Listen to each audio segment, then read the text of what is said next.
Hər birinizi xoş gördük dəyərli izləyicilər. Bugün sizlərlə belə bir maraqlı sual nümunəsinə baxacağıq. Bizə deyir ki, 5 rəqəmli ABCDY ədədinin sağına 1 yazılaraq əldə edilən ədəd 6 rəqəmli ədəd, soluna 1 yazılaraq əldə edilən 6 rəqəmli ədədin 3 mislidir.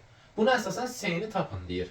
Baxın, bizə verilən bu ədəd, bunu bir N ilə işarə edərək. Baxın, A, B, C, D, Y. Bunu yazaraq bir N. Hər hansı bir ədəddir, bunu bilmirik. Və sonra belə bir şey yazarıq. Bu ABCD-nin önünə 1 yazsaq biz, önünə 1 yazsaq. Bu 1 burada nəyi bildirəcək? Yəni üzərinə gəlinsin 100.000 olacaq. Çünki 6-cı xanəsinə biz 1 yazırıq. Bu da 100.000 deməkdir. Yaxşı, və sonuna 1 yazsaq nə olacaq? Sonuna 1 yazsaq, sonuna da 1 yazdıqda gəlin buradan qeyd edək. A, B, C, D, Y.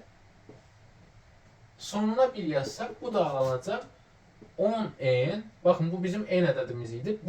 Bunun mərtəbələri 1 vahid sola sürüşdüyü üçün 10n plus 1 olacaq. İndi bizə deyir ki, n plus 100.000 vurulsun 3, yəni 3 misli 10n plus 1'ə bərabərdir. O zaman yazarıq ki, 3n, yəni n vurulsun 3, plus 3 vurulsun 100.000, yəni 300.000 bərabərdir 10n plus 1. Yazarıq buradan. Hər tərəfdən 3n çıxsaq 7n bərabərdir 299.999. Buradan da n'ni tapsaq biz 42.857. Ortada duran S ədədimiz də 3-cü hədd olduğu üçün o da olacaq 8. Cavabımız olur 8.